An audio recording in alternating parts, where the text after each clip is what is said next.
আজকে আমাদের বুকের ভিতরে ধারণ করে আমরা যেই উদ্দেশ্যে ফ্যাসিস্টকে তাড়িয়েছি, খুনিকে তাড়িয়েছি, এখনো ক্ষমতা প্রেমিকরা সেই দোষে কিন্তু এখনো তারা নিমজ্জিত হয়েছে। আমি তাদেরকে বলবো, আমাদের যুদ্ধ শেষ হয় নাই, আমরা এখনো রাজপথ ছাড়ি নাই। তোমরা বাংলাদেশকে মগের মূল্য পেয়েছো নাকি? না, আমরা তোমাদের কাছে দেশকে ইজারা দিয়েছি।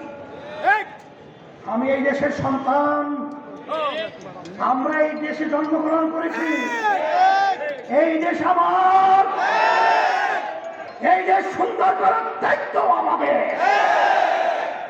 ফ্যাসিস্ট, চাঁদাবাজ, মিথ্যুক এবং বিদেশের তাবেদারদেরকে এই বাংলার জমিনের মধ্যে আর মাথা উঁচু করে দাঁড়াতে দেয়া যাবে না।